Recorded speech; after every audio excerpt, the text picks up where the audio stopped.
Que show da Xuxa é esse? Que Enem foi esse que não caiu questão de história? Eu estudei toda a pré-história, história geral, história do Brasil e não caiu história no Enem.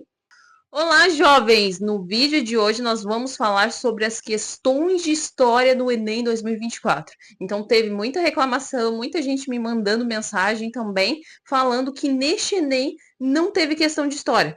O que eu acho disso? Eu discordo. E eu vou explicar para você já e vamos direto ao ponto e eu vou mostrar as questões de história na área de ciências humanas no primeiro dia. São pelo menos 10 questões de história. E eu vou explicar e desenrolar no vídeo. Fique aí com nós. Parte 1. A prova de ciências humanas e as questões de história dentro da prova. Então, embora pareça que não, tiveram sim questões de história no Enem 2024, mas com uma abordagem muito mais interpretativa e conectada com as competências da BNCC, que é o currículo que você aprende na escola. Traduzindo, quer dizer que a prova do Enem ela vai cobrar de você um entendimento do contexto histórico, ou seja, você tem que ter conhecimento histórico, mas também que você saiba interpretar os fatos, interpretar o texto, que você tenha uma análise, uma capacidade de análise crítica. Você precisa ter repertório cultural, como a gente falou no último vídeo. Se você não entendeu, fica aqui que a gente vai desenrolar melhor. Estou aqui com a minha prova de ciências humanas e linguagens do primeiro dia. Então, assim, eu já tinha feito uma leitura bem rápida das questões, né? Porque a gente se interessa em saber o que está caindo de história, né? Afinal, sou professora de história, mas eu não tinha ainda feito uma análise mais apurada das questões. Então, quando eu recebi, né, mensagens, porque eu sou requisitada. Eu fui, então, olhar de fato qual foi o problema da prova. Então, assim, em relação às questões de 2023, ela está muito mais contextual, muito mais interpretativa. Em 2023, embora né, não mostrasse lá essa questão de Estado Novo, essa questão de Idade Média, se você tivesse o entendimento do conteúdo histórico, você saberia que era. Então, essa aqui ela ainda está ainda mais interpretativa do que a do ano passado, certo? Então, eu fiz uma leitura das questões aqui e vamos direto ao ponto. Então, eu vou dizer para você quais questões que, na minha opinião, de professora de história, são questões do conteúdo da disciplina de história. Futura aprovada, futura mãe da educação.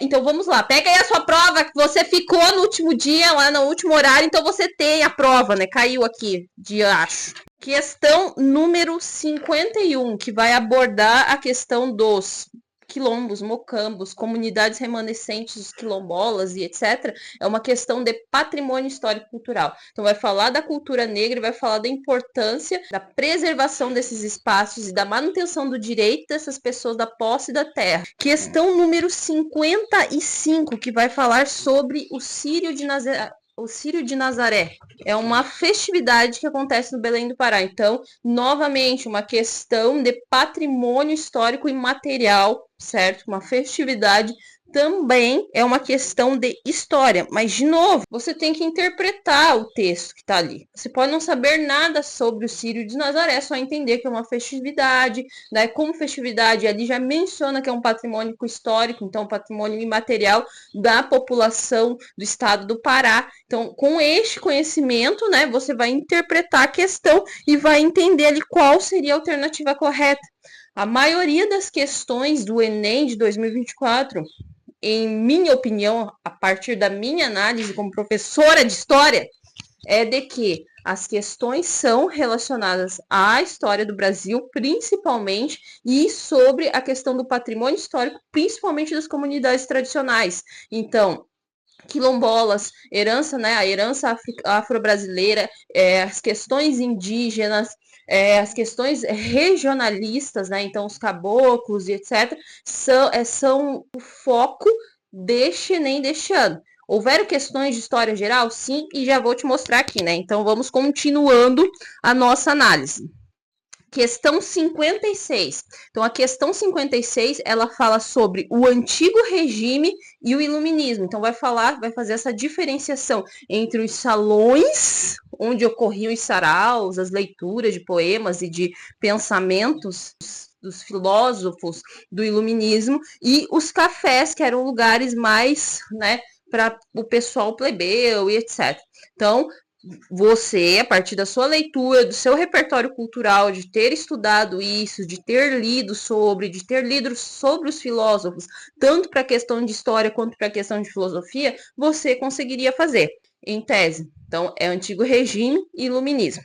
Questão 58, novamente, então, é contexto histórico do iluminismo e discussão sobre os direitos da mulher. Provavelmente o que vai acontecer vai ser trabalhado junto durante o ano, né? Quando você trabalha a questão de iluminismo, vai ser trabalhado também a questão de gênero, do papel da mulher, dos direitos da mulher, que é um tema que também é obrigatório ser trabalhado na escola com mais ênfase, né? Como é que eu sei disso? Como é que você sabe disso, querido aluno? Lá está escrito no finalzinho, né? Então, é um texto da Mary Wollstonecraft, que era uma filósofa inglesa, então, que vai começar uma luta pelos direitos da mulher. É uma questão que está falando ali, né? Contexto do século XVIII, então também é o contexto do florescimento do iluminismo e etc. Pode olhar ali, jovem. Questão número 62. Questão número 62... ela vai falar sobre a questão dos grupos dominantes, questão de identidade, gênero, raça. Ela não traz contextualização histórica, né? Mas, segundo minha análise, poderia ser considerado uma questão de história, por quê? Porque ao longo dos conteúdos históricos a gente vai trabalhar questões de preconceito, de racismo, de etnocentrismo. Então, se você aprende esses conceitos nas disciplinas de história, de sociologia, da própria filosofia, você tem bagagem cultural para entender uma questão dessa. Questão 64, novamente, é uma questão de patrimônio histórico e cultura afro-brasileira, tá? Então, essa questão ali, ela tá falando de um ritual brasileiro, que é um ritual afro-brasileiro ali, de passagem de um falecido e tal. Só que é um ritual, culturalmente, né, de herança afro-brasileira. Então, de novo, patrimônio histórico cultural brasileiro. Como eu venho mencionando, esse Enem foi dessas heranças culturais de povos originários e dos povos africanos, afro-brasileiros e quilombolas, né, habitantes aqui do Brasil. Questão 66. Então, a questão 66 é sobre a história da América Espanhola. Então, vai falar sobre o padre, o bispo Bartolomeu de las Casas, né? E como ele era um defensor da causa dos indígenas, né? Porque os indígenas foram amplamente escravizados na América Espanhola, foram escravizados aqui na América Portuguesa também. Então, ele vai ser um defensor do direito dos indígenas e tal. Então, ele vai mencionar ali os dois pontos de vista, né, de como o bispo era visto. Então, pelos habitantes, pelos povos originários e pelos senhores, pelos fazendeiros, pelos donos de minas, né, que odiavam ele porque ele defendia a causa indígena e não queria que eles fossem escravizados. Então, uma questão de história da América Espanhola. Certo? Que mais? Questão 67, jovem. A questão 67, ela é uma questão de história também. É uma questão de cultura popular, Idade Média, né? Transição de Idade Média para a Idade Moderna. Então, ela vai falar do quê? De cultura mesmo. Vai falar sobre a valsa vienense, né? Então, explica ali o que é a valsa vienense e por que ela vai ser retirada dos salões de festas das elites ali, da nobreza, né? Porque ela vai ser associada aos elementos dos plebeus, do segmento popular mesmo, do pessoal camponês, né? Então, é uma questão também que você, quando você vai estudar a Idade Média, transição para a Idade Moderna, você pode estudar a partir da cultura, dos hábitos, dos costumes, que é uma abordagem, inclusive, que talvez seja mais interessante do que só entender ou só centrar, por exemplo, em feudalismo, em questões de conflito, de fronteira, de território, etc. Né? Que mais? Questão 70, novamente questão 70, ela fala sobre patrimônio histórico e cultural da Amazônia e relações sociais entre os diversos grupos locais. Então, relações sociais entre quilombolas, indígenas, caboclos, a partir de um comerciante, né, que transporta os seus itens num regatão, num barco, né, gigantesco, que era o principal meio de transporte na Amazônia, ali, por conta da diversidade, né, da quantidade de rios e afluentes e etc. Então, ele menciona ali, né, que é um patrimônio cultural da Amazônia. Então, novamente, jovem, perceba, esse é um Enem brasileiro, meu querido. Meu Deus, é muito orgulho. Que mais? Questão de número 75, jovem. Vai lá na sua prova, que você guardou sua provinha indignado para levar para a escola, para reclamar com o professor, que eu sei, porque você gosta disso. Você gosta de reclamar, né? Todos nós gostamos. Questão 75 é uma questão sobre escravidão e movimento uma questão sobre escravidão e movimento abolicionista a partir de duas personalidades que vão lutar, então, contra a abolição. Certo? Então, primeiro vai falar sobre a história da Chiquinha Gonzaga, que ela vai ser neta de uma escravizada alforriada, e depois ela vai falar sobre o poeta Castro Alves, que vai escrever vários textos, vários poemas. O mais conhecido é o Navio Negreiro, né? Então ele vai ser conhecido como o poeta dos escravos. Então mostra ali dois artistas envolvidos na causa da abolição. E essa questão era uma questão relativamente fácil, inclusive. Questão 78, jovem. Essa questão aqui é questão de Estado Novo. Mostra ali na questão 3 capas de revistas da revista Travel in Brazil. E ela mostra os 3 estereótipos acerca do brasileiro, né? Então mostra Carmen Miranda, mostra o gaúcho, mostra ali questões dos estereótipos acerca do brasileiro. Por quê? Porque durante o Estado Novo, durante a década de 30, o Getúlio Vargas vai querer construir um ideal, uma identidade nacional, vai querer homogeneizar o povo brasileiro a partir de algumas figuras centrais, de alguns aspectos culturais, um tipo de música, um tipo de entretenimento, um tipo de cultura, entende? Então, por isso, aquelas capas de revistas ali que vão ser aprovadas pelo Departamento de Imprensa e Propaganda, elas são capas que vão fortalecer esses estereótipos do que é ser brasileiro, né? Então, quando eu penso em Brasil, no exterior, as pessoas viam Carmen Miranda, viam Zé Carioca, entende? Então, é uma questão de Estado Novo, só que a partir de aspectos ligados à cultura. Entende, jovem? O que mais? Questão 84. Vai lá para a questão 84.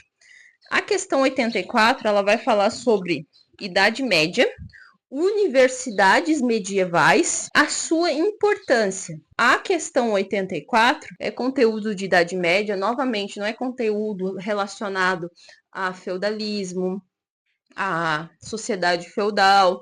De novo, é uma questão ligada à cultura, entende? Então é uma outra abordagem, talvez até uma abordagem que seja de maior interesse dos jovens. Então ele explica ali na questão que as universidades, elas são um legado, né? Uma instituição medieval, então elas surgem durante a Idade Média, e ela explica por que, ele pergunta por que é um relevante patrimônio histórico-cultural, né? Então, por quê? Porque ela tem uma tradição e porque ela propaga e divulga, né, o conhecimento científico, né? Então a universidade medieval também era um espaço de ciência e quebra toda aquela ideia que foi por muito tempo difundida de que a Idade Média seria a Idade das Trevas, da falta de conhecimento, do isolamento. Então a gente vê que uma instituição tão importante quanto ali as universidades, ela já surge nesse período da Idade Média, beleza? E a última questão, houveram outras, tá? Mas eu vou explicar a partir de um outro conceito. Fica aí, né? Tô tentando te provar que teve história. A questão 90. A questão 90 é uma questão muito interessante que vai falar sobre o contexto histórico dela. Então, é Primeira República. Eu gostei muito dessa questão aqui. Então, ele fala que ele vai situar ali no textinho, né? Que com a proximidade do final do século XIX, ampliam-se as expectativas com relação ao século seguinte, haviam muitas utopias e concentrava-se as expectativas na ciência, dessa nova ciência, com invenções e projetos. Então, ali a gente vai ter a luz elétrica, que vai chegar ao Brasil, os trens, né, o meio de transporte, trem a vapor, que vai ser substituído pelo trem elétrico, entrada do automóvel, aeroplano. Então, mostra várias inovações tecnológicas que vão chegar ao Brasil, né, devagarinho, e chegam junto com essa nova forma de governo que aparece no final do século XIX aqui no Brasil. Então, a gente transiciona do Império para a República a partir de 1889. Então, é bem no final do século XIX e início do século XX, quando também há uma efervescência, né, um movimento científico muito forte no exterior e que está chegando no Brasil também. Então, ele pergunta, esses eventos descritos ganharam uma conotação política ao serem vinculados ao quê? A visão republicana de nação. Por quê isso? Porque todas aquelas inovações tecnológicas, elas vão ser vistas com muito entusiasmo aqui no Brasil, e os republicanos, quando eles criam, né, o Brasil republicano, os ideais dessa república são os ideais franceses, né, de ordem e progresso. Então, o que a gente tem aqui? A gente tem uma série de inovações tecnológicas que vão garantir o progresso da nação, né? Então, quando eu pego todo esse aparato tecnológico e transformo ele no político, é isso. A nossa república é a república do progresso. Então, sim, tivemos questões de história no Enem, mas veja que a forma como elas foram, como o conteúdo histórico foi abordado, é diferente do que muitas vezes a gente está acostumado, né? Porque são anos de escolarização de uma forma mais conteudista, certo? Por que é difícil reconhecer a questão de história no Enem? Então, o Enem, a princípio, ele era um exame voltado a uma abordagem bem conteudista. Então, por exemplo, quando eu fiz o Enem, o meu primeiro, lá em 2006, as questões de história, por exemplo, né, que eu fui atrás até de ver, elas eram bem mais conteudistas, então caiu, e ainda caiu numa sequência mais ou menos assim, cronológica, né, então caiu questão de pré-história, então perguntava lá sobre todos os períodos históricos ali, então seria questão de história e geografia, né, então Cretáceo, Antropoceno, caía lá e você tinha que relacionar ali, tinha que compreender qual seria uma sequência ali cronológica do movimento ali da idade da Terra, do surgimento dos animais, etc. Era uma questão conteudista, né? Caiu sobre, por exemplo, o Estreito de Bering. Então, faz muitos anos que não caem questões, por exemplo, de pré-história, assim, que eu andei olhando, né? Não tem questão de pré-história. E não claramente, né? Declaradamente essa questão de pré-história, e vai perguntar sobre o Estreito de Bering, sobre a passagem dos primeiros grupos humanos para a América, e etc. Não tem isso, então deixou disso. A partir já de 2013, né? 2013 foi o segundo Enem que eu fiz e que foi quando eu entrei, então, para a faculdade de História. Já tinha mudado o formato. Não era um Enem conteudista, não adiantava você decorar, você tinha que ter um entendimento do contexto histórico, mas também fazer essa análise crítica e interpretativa das questões. Então, reiterando, hoje as questões de ciências humanas, de história, do Enem, elas não vão lhe cobrar fatos isolados, certo? Elas não vão lhe cobrar o que está escrito na bandeira do Brasil. Elas não vão lhe cobrar quantos anos durou a ditadura militar. Elas não vão lhe cobrar quando começou e quando terminou, certo? Elas vão lhe cobrar uma análise crítica e interpretativa, beleza? Parte 3. A BNCC e o novo formato de avaliação. Então, assim, jovem, como eu estava explicando, o Enem, o Ministério da Educação, né, de modo geral, o INEP, ele não quer alunos robóticos que tenham decorado e sabem a história do Brasil, história geral de cor e salteado, entende? Ele quer que você seja um aluno que tem uma capacidade de interpretação e análise dos fatos muito apurada. Por quê? Porque o formato que o currículo é aquilo que você tem que aprender na escola. Então, como ele está agora organizado, é diferente do que há 20 anos atrás, entende? Então, há pelo menos, eu vou colocar pelo menos 10 anos, tá? Está havendo uma transformação no modo em que o currículo, em que o que você tem que aprender está sendo organizado. A partir do quê? A partir da BNCC, que seria a Base Nacional Comum Curricular. Então, é tudo aquilo que você precisa aprender onde quer que você esteja no Brasil, certo? Então, antes haviam as disciplinas e os conteúdos a serem estudados. Ainda existem as disciplinas, ainda existem os conteúdos, mas agora a sua aprendizagem, ela não é mais centrada no conteúdo. Você tem o conteúdo, mas o conteúdo é o meio. A sua aprendizagem, ela é centrada no desenvolvimento de habilidades, de competências. Por quê? Porque eles querem que você pegue o conteúdo, por exemplo, conteúdo histórico, conteúdo sociológico, de língua portuguesa, e você aprenda a analisar, interpretar aqueles fatos, aquelas informações, e use aquilo, então, para a sua vida, de fato. Por quê? Porque eles querem que na escola você seja formado, além de ter todo esse conhecimento histórico, filosófico, sociológico, que você seja um cidadão, entende? Então, um cidadão tem que ter capacidade crítica, né? Ele tem que ser formado integralmente, entende?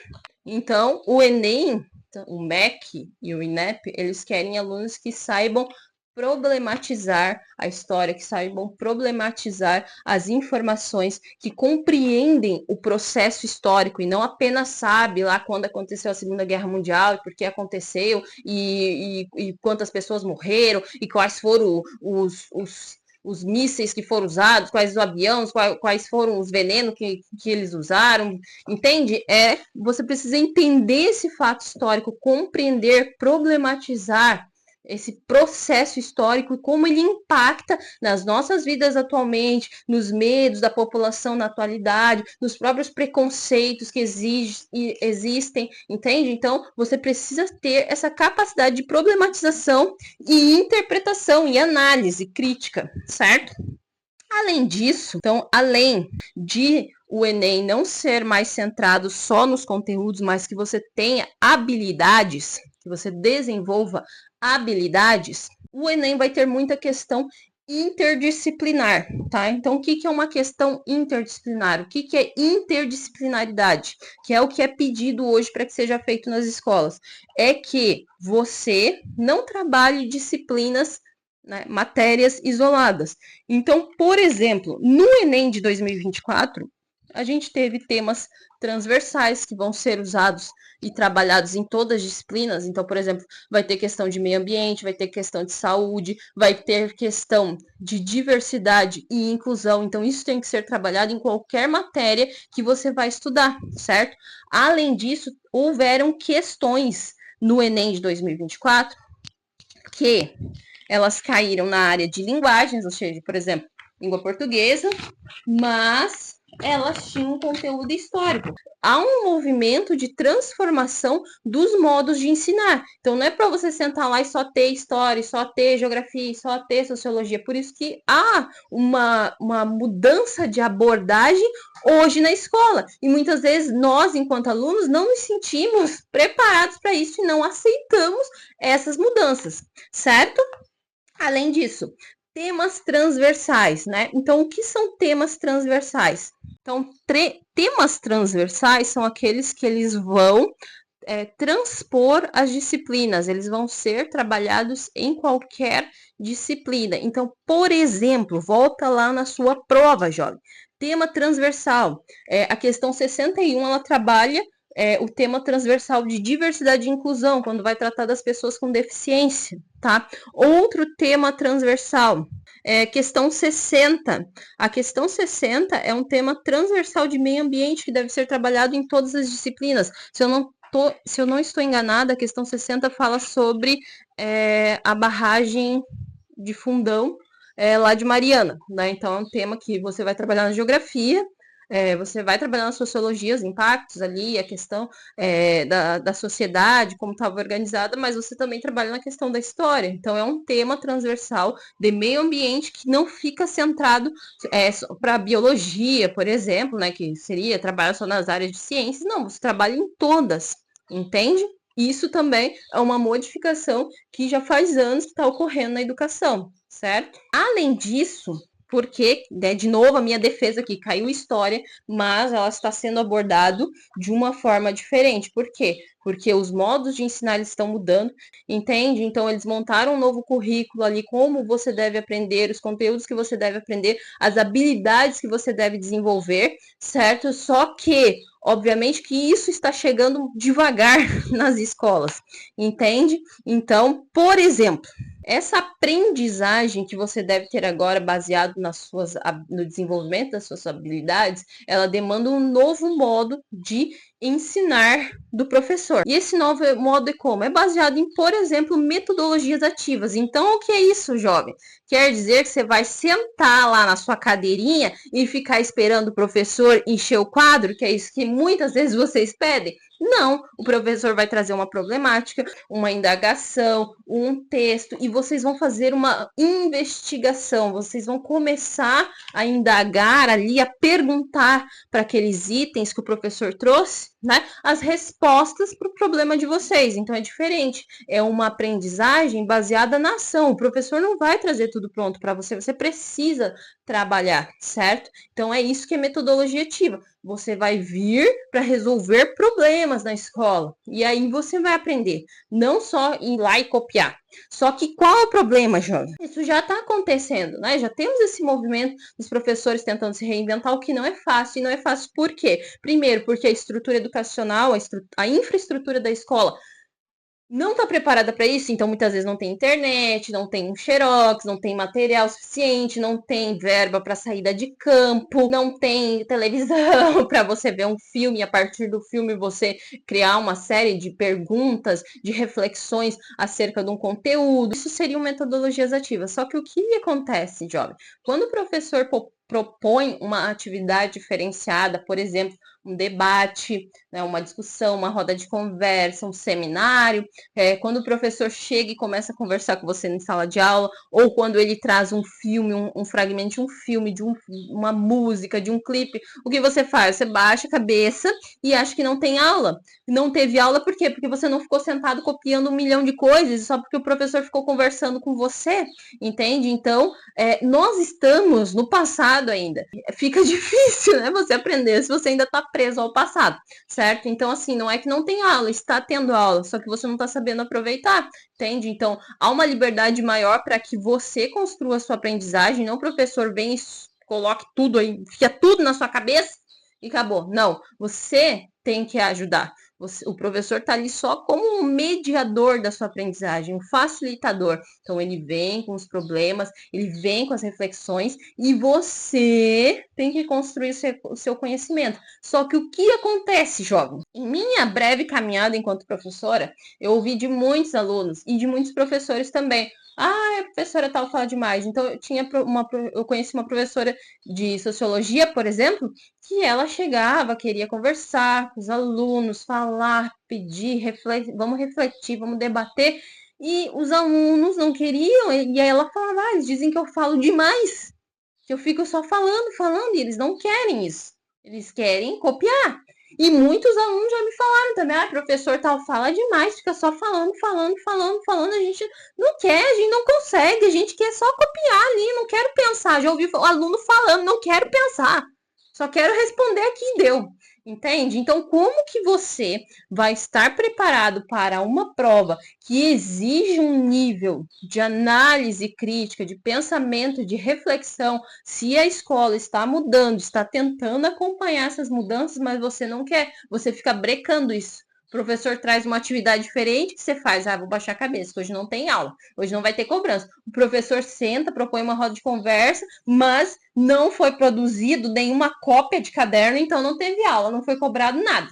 Você está colocando obstáculos na tua aprendizagem, certo, jovem? Além disso, professores de humanas, de linguagens, eles batem muito na tecla da leitura. Então, perceba, todas essas formas agora de ensinar e de aprender, elas requerem tempo também. Só que não existe tempo hábil para toda a leitura necessária para você construir análise crítica na escola, entende? Então, você precisa ler. Quando o professor manda falar, pegue o livro lá para ler, pegue o material, tá aqui a folhinha, leia em casa antes, faça um fichamento, grife o que você não entendeu, vamos discutir, é porque você precisa vir para a escola já preparado, já ruminando aquele texto, entendeu? E não ler na hora lá. Como é que você vai construir uma reflexão se você nem sabe do que se trata o texto? Como é que você vai discutir lá? Entende? Então, por isso que é batido tanto na tecla da leitura, da construção do repertório cultural. Então, por exemplo, teve uma questão de linguagens ali, e faz anos já que isso está acontecendo, que era uma questão relacionada a uma música do Racionais MCs, né? Então a música vai falar sobre a questão da violência, minha palavra vale um tiro, eu tenho muita munição. Então, se você não tem repertório cultural, se você, por exemplo, não se abriu para ouvir esse álbum do Racionais, você vai interpretar essa questão de forma diferente, quando é que ele está falando ali de valores de subversão, né, de contestação dessa ordem violenta, né, você vai interpretar, ele está falando de apologia à violência, discurso de ódio, né? Por quê? Porque você não foi ouvir a música, você não sabe do que se trata. Entende? Então, a construção de um repertório cultural, ela não vai ter tempo hábil suficiente na escola com o professor te dando tudo mastigado. Você tem que trabalhar, meu amor. Você tem que ir lá e fazer o seu. Entende? Então, é isso. Então, assim, você tem razão de estar bravo, tá? O Enem não é mais do jeito que o Enem, as provas que você vai fazer, os concursos que você vai fazer, não vão cobrar história, não vão cobrar língua portuguesa, etc., do jeito que você está pensando, que você vai decorar o conteúdo lá e vai vomitar na hora da prova. Não é isso, você vai ter que usar a cabeça, entende? Por que você tem razão de estar bravo? Porque o Enem está mudando, mudou, né? Mudou o formato de avaliar, só que você precisa aprender a cobrar os seus direitos quando de uma infraestrutura melhor na escola, para que haja melhores materiais e internet, né? Que os professores tenham formação continuada, porque muitas vezes o professor trabalha tanto, ele não é oferecido para ele formação, para ele melhorar as aulas dele, então ele trabalha em várias escolas, tem várias horas, milhares de alunos, e ele não consegue, ele não tem tempo para refletir também sobre a prática dele. Então, uma série de fatores que acaba te prejudicando, entende? Então, assim, caiu questão de história no Enem? Sim, mas não é decoreba, beleza? Você tem sua parte de culpa nisso? Tem. Você tem que abrir o seu coração e a sua mente para analisar criticamente os conteúdos que estão sendo mediados para você, certo? Não adianta você esperar que você vai decorar toda a história geral do Brasil e querer fazer a prova desse jeito. Não, você tem que aprender a problematizar a história. Você tem que aprender a pegar o problema do presente, ir lá no passado, entender suas raízes históricas, entender, por exemplo, o porquê do racismo no Brasil atualmente, né? Por que tanta desigualdade. Isso tem raízes históricas, isso tem raízes coloniais. Então não adianta você só saber que a escravidão durou 380 anos, isso vai ser suficiente para você, entende? Você tem que, além do conhecimento bruto, você tem que fazer análise crítica e interpretativa. O professor ajuda, a aula ajuda, sim, só que você tem que ler, entende? Você tem que ler e refletir sobre, beleza? E não é só ficar vendo videoaula e acabou, vou saber tudo. Não, tem que baixar a cabecinha e ler, beleza? Caiu questão de história no Enem? Sim. Do jeito que você está acostumado? Não, mas caiu, certo? Então, se você curtiu esse vídeo, curta, comente, compartilhe, diga aí nos comentários se agora você conseguiu enxergar as questões de história. E é isso aí, beleza?